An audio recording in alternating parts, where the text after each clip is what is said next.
people, how are you today? I hope you're well. I'm Akeda Valletta, also known as the Body Scientist.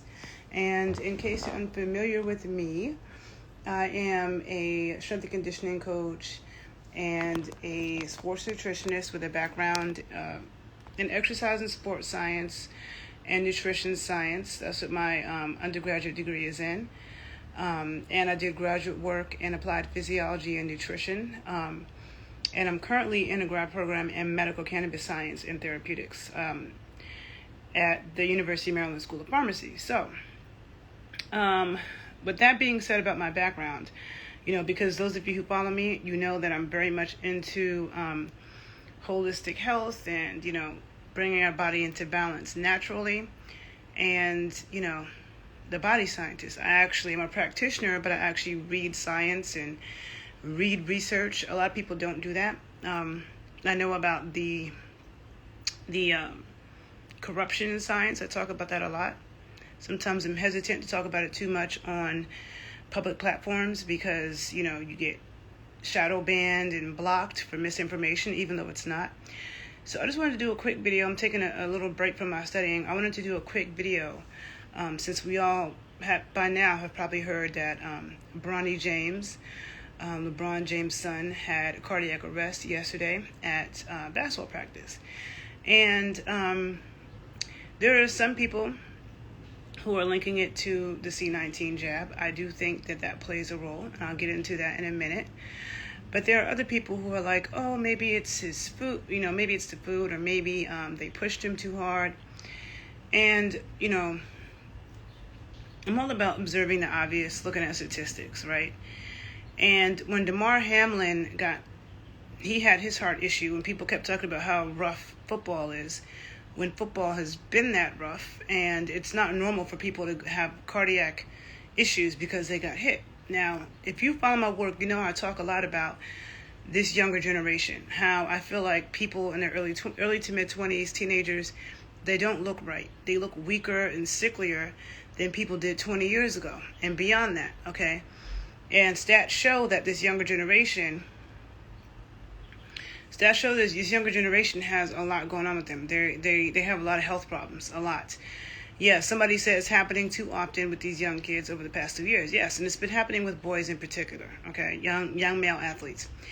And there have been many studies starting back in 2021, okay, that was showing that one of the side effects of the C-19 jab was myocarditis, particularly in young boys, okay?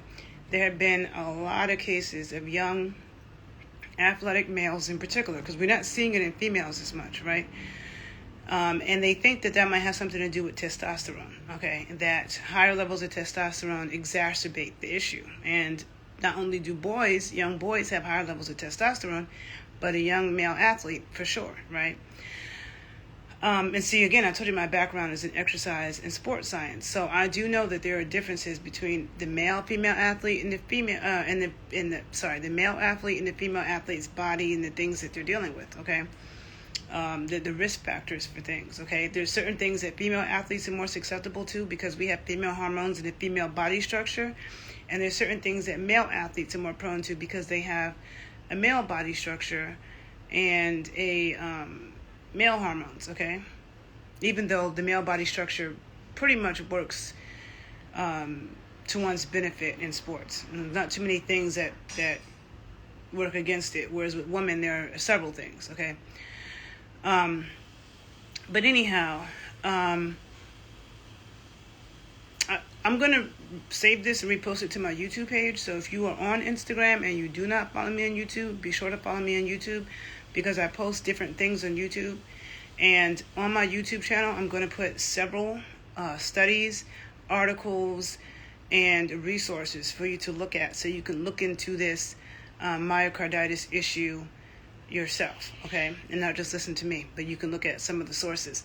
Somebody asked, do I think that the jab will affect female reproductive system? Yes, there's been lots of information about that. I have a lot to say about that. A lot of those conversations I'm going to save from my OnlyFans page, onlyfans.com/thebodyscientist, because I don't want to put too much of that out on a public platform because I've had things blocked before for talking about this information. They mark it as medical misinformation, and then you can get your page deleted, and I don't want that to happen.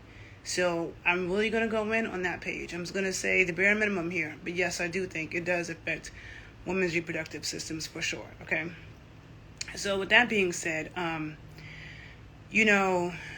when you have somebody who uses their body, okay, for a living, an athlete, a performer, okay, they all use their body for a living. They have to perform at a high level.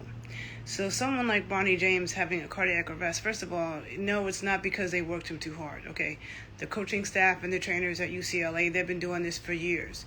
You don't see high-level athletes just having cardiac arrest. That is absolutely not normal. And there's been so many cases of this.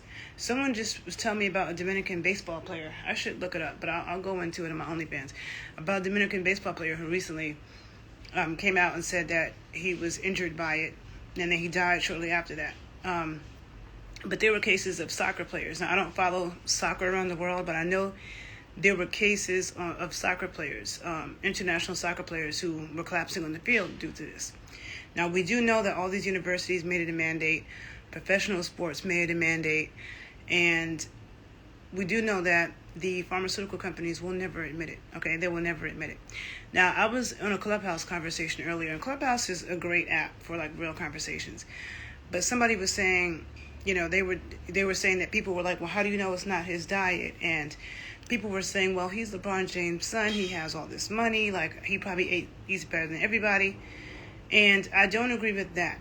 Because, again, if you guys follow my work, you know the trickery with food and the propaganda that gets put out, okay? Because parents, like, if you're of a certain age, okay, I know my generation, we were given liver as kids. Even though we hated liver, we were forced to eat it, okay?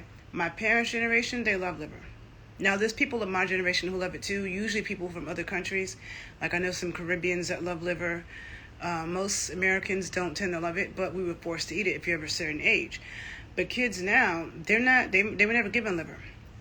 They weren't given cod liver oil, okay? The doctors are telling them that saturated fat is bad for kids and children, to give these kids low-fat, low-cholesterol diets. They're putting these kids on statins, okay? All of which is extremely dangerous, all right?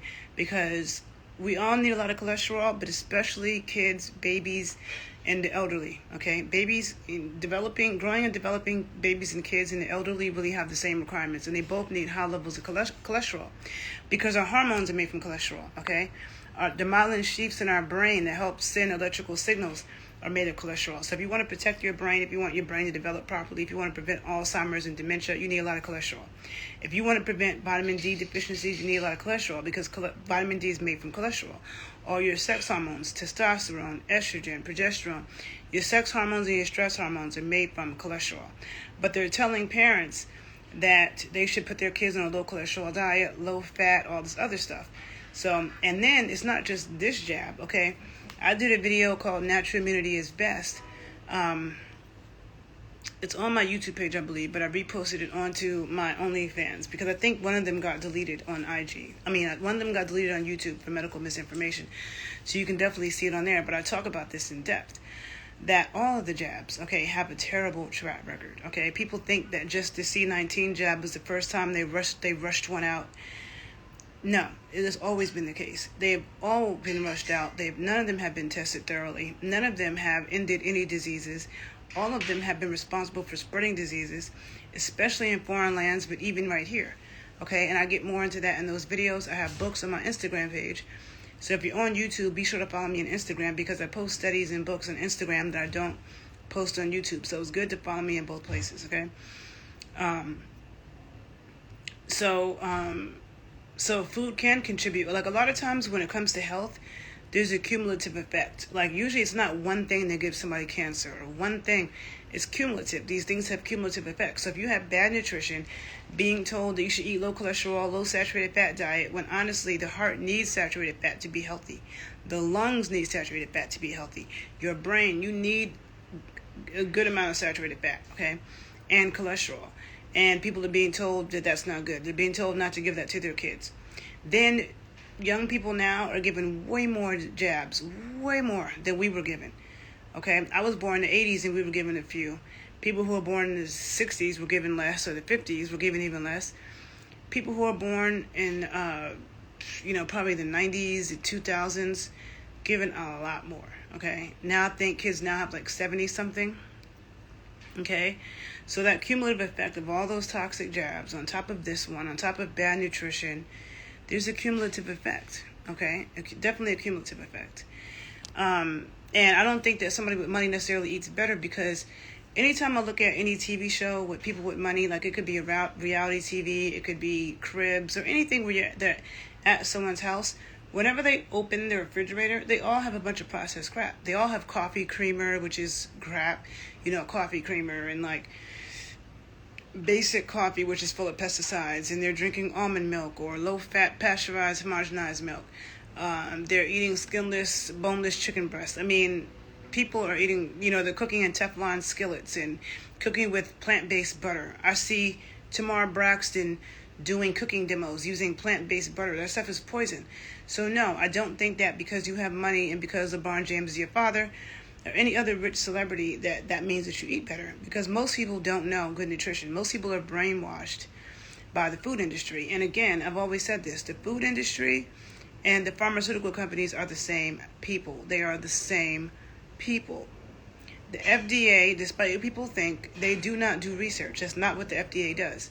If a pharmaceutical company or a food company wants to put out a product, they want to put out a drug, they want to put out a supplement, they want to put out a food product, which means it's not food, they have to research their own product, and then they submit their studies that they did on their own product, which is biased. They submit that to the FDA, and they pay the FDA. So the FDA receives all its money from the people that they have to approve. So you don't think that people are paying for approvals? I mean, there's so many toxic things in the food. Not just toxic drugs, there's toxic things in the food that have been approved by the FDA. That is known toxins, okay, because they get paid off. So something being FDA approved means absolutely nothing, okay? And they don't do research, despite what most people think. So somebody said Formula One driver Lewis Hamilton had an episode as well. F1 is an international sport like soccer as well. Okay, I don't know what F1 is, but thank you for telling me that. He almost passed out during a podium celebration. Yeah, there's been, yes, I am very dedicated. I am. I don't get paid for my YouTube videos. I don't get paid for what I post on Instagram, okay? I don't. I've never been monetized because, first of all, when you're monetized, you can't say a lot of things. And I'm a truth teller. So you can say I don't do it for the money, but, it is time-consuming researching and staying on top of things. I'm always here. I work with clients one-on-one. I'm always here for that. And then on my OnlyFans page, if you have questions you want to ask about things, you can ask on that page and get answers from me, detailed answers. And then I have subscriptions on my Instagram page where I do other videos, especially when I'm out and about in supermarkets, teaching you guys additional stuff. So those are the options also to get more info. But, there are several studies. And this is the thing with science. Most people don't read scientific studies, okay? Most people don't. And that includes practitioners. A lot of doctors and nurses, they don't do that because they have to go with the guidelines. The doctors and nurses have to go with whatever guidelines they were given so they don't lose their license. They don't have freedom to think for themselves. Most of them don't think for themselves anyway. They just, get their they pass their boards, their certifications, and they just stick with whatever they were told. Most of them don't spend too much time digging up research, reading and analyzing research on their own, okay? Most practitioners don't. And a lot of most scientists don't work with people, so there's a disconnect. And the scientists who get the money, who get on TV, who get the notoriety, a lot of times they're the ones that go along with what industry wants you to believe. There have always been scientists speaking out against common narratives like cholesterol is bad for you, because it's absolutely not true. But because it doesn't go along with the narrative that the food industry and the pharmaceutical industry is trying to put out there, they just silence those scientists. They silence them, they ruin their lives, and that's why I've always been hesitant about being a scientist, because it's very unrewarding when you're trying to help and nobody listens, I mean, look at the climate scientists that have been telling people for years what's going to happen with the climate. Nobody listens because big industry, they can't make money off of that. So they just hush you, push you to the side and keep it moving. I mean, this is what it is, So this is why I'm an educator, and I educate people to understand what you need to do, how to evaluate things, what you need, and how to source it. I'm not about trying to fight the systems to change, because that's very unrealistic, okay? What we're up against is way too powerful. So I don't try to fight the systems. I do what I need to do for my health, okay? That's why they call themselves practitioners. They practice because they don't know. Yeah, that's what they call it, medical practice. Someone else said they're a nurse practitioner, and they agree. And yeah, and it's like, I know that nurses, do their best they can, and their job, they're like soldiers. They have to. A lot of times, nurses can be they're the ones that really know what's going on and pay attention to a lot more than doctors to me. But they have their hands tied. You know what I'm saying? They have to do what they're being told. That's the reason why I chose to have my own practice. I decided I did not want to be a dietitian in a hospital, because then I can't go against the American Dietetic Association. And there are plenty of dietitians who spent decades giving people terrible advice because that's what the guidelines said, because that's what they were brainwashed about in school. And they never used their critical thinking and their scientific background to analyze what they've been told, to see the nonsense. And then decades later, after they've done damage by giving pregnant women or any other clients bad advice over the years, thinking that they were doing good, and then realizing that they have been brainwashed and bamboozled, so now they've led people the wrong way.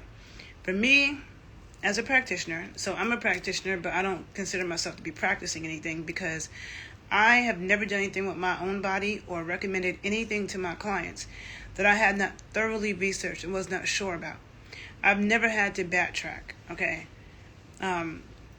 Only thing maybe I've had to backtrack is like in my early 20s, I should tell people to eat, a lot more fruits and vegetables, which I now know is not as important. It's really not that important, and you have to kind of be careful with a lot of plant foods. And if you're eating raw vegetables, you really want to ferment them, or you want to cook them with a fat. So I understand that more now. But I never told people to drink soy milk, or to be a vegetarian, or to be a vegan, or to cut out saturated fat and cholesterol. I never had to go back and backtrack. I always felt like if somebody's coming to me to improve their health, I take that seriously. I'm not going to jump on bandwagons. I'm not going to just advise things and I'm not sure. Because I don't want to ever be responsible for messing up somebody's health when they're coming to me to get better. That really matters to me. And I wanted autonomy to tell the truth. I want to tell people the truth. I don't want to be bound by the ADA, which is the American Dietetic Association. And what does that sound like? The AMA, the American Medical Association, okay? I don't want to be bound by them, what I could tell people, and be worried about losing my license. Everybody's worried about losing their license. Nobody wants to lose their license when they spent years and money in school learning. So that's what it is for a lot of practitioners. And that's why I hold the position of educating. If you don't know, you don't know. And what you don't know when it comes to your health can hurt you. You have to advocate for yourself. You have to be proactive for yourself. Now, when people talk about, I've heard people saying, LeBron James' son, Bronny James, he was set to make billions of dollars, and this jab could have messed up his sports career. A lot of teams aren't going to want him now because it's like a liability, or maybe they'll take him for optics, but they won't really play him and pay him what he could have gotten. And to me, it's like boo-hoo, boo-hoo. That is the reality of being an athlete. Now remember, my undergraduate degree is in sports science, exercise and sports science. Exercise science and sports science are two different things, okay? Two different approaches, and I won't get into that here because I've gotten into other videos. But as an athlete, you're always putting stress on your body. You're always at a risk of running your body into the ground, and there's always a risk that you could get injured to a point where you can't play. That's just the reality of being an athlete. So I don't feel sorry for him for that reason. And in order for him to even play on the college team, he had to take that jab. And so you make a decision then, like, how bad do you want this? Do you want to risk your life to play a sport? A lot of people said yes. And I feel bad that young people had to be put in that situation. Because I can't imagine if this happened when I was going to college. I wanted to go to college. I loved going to college. I was a college athlete. I ran track. I was a dancer. I would have hated if they would have told me I had to take that in order to be an athlete, in order to dance, or to be on campus. And I don't know what I would have done. I might have done it because back then I didn't know what I know now. But if I knew what I knew now back then and that happened, or let's say I was, that age now and I knew it, I wouldn't do it. Because for me, I value my health over everything. Because talking about, the money that Bronny could lose is irrelevant. Because what if he would have lost his life? I'm sure that LeBron would rather his son be here and maybe not make it to the NBA or not be the highest paid or not reach his full potential as an NBA player than to be dead. Okay? But seriously, I'm going to post a lot of links below on my YouTube channel so you can see many studies is talking about this myocarditis issue in young males in particular. Young males, especially young athletic males. There has been a serious uptick, okay? And Bronny James is famous, and Damar Hamlin, but it's happening to a lot of college and high school athletes who are not famous, okay? And a lot of these stories are going by the wayside. And so, yeah, I think, like nutrition could play a role in it and just all the cumulative jabs, but I definitely think that this C-19 jab has something to do with it. And Damar Hamlin. I mean, does anybody not notice how many cardiac arrests are happening with young males? That's not normal. What's going on with this younger generation, period, is not normal. Everybody has an autistic child. That has gone through the roof. Of course, they deny that jabs have anything to do with that, but it's also the food. There's many things, there's many factors that play a role in this uptake in autism.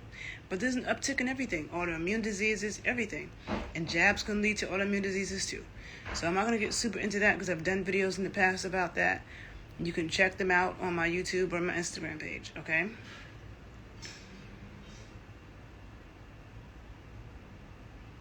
Okay, somebody wrote, I don't know what this person wrote. I wanted to read it, but I don't understand. But yeah, it's time to think critically. A lot of people trust way too much. You trust way too much. Trusting these food companies, these pharmaceutical companies. I told you now, I'm studying medical cannabis science, okay? I'm working in a master's degree in medical cannabis science, and it's at the University of Maryland School of Pharmacy. So being at the School of Pharmacy, all my professors are pharmacists. So now I'm learning, I've taken biochemistry several times. I've taken nutritional biochemistry. I've taken organic chemistry. But now I'm learning from a pharmacist approach, okay? So I'm just understanding drugs and things, okay? It's very much connected to nutrition and physiology and the things I was already doing. But it's adding on. It's like it's interconnected. And that's the thing with the sciences. They're interconnected, interdisciplinary. And a lot of people who are in science or practitioners, they stay in their one little area and they're not looking at the related sciences and how they relate in their interdisciplinary. I've always been that way, okay? And so I can tell you that the pharmaceutical companies, even with cannabis, most people don't know that the FDA has already approved a few drugs that are artificial THC, artificial CBD, THC, CBD extracts, approved them, okay? But cannabis is still federally illegal. Cannabis is still a Schedule I drug, which means it has no therapeutic use and it has a high propensity for addiction, which is not true. Cannabis has many therapeutic applications that have been proven, okay? I mean, it used to be part of the U.S. pharmacopoeia.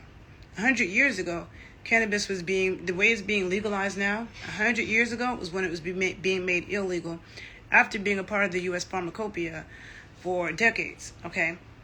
Okay, more than 50% of the medications that were prescribed in this country had cannabis in it. So then all of a sudden it's a Schedule I drug where they say it has no therapeutic use at all and a high propensity for addiction when no one has ever died from cannabis. Plenty of people have died from prescription drugs, okay?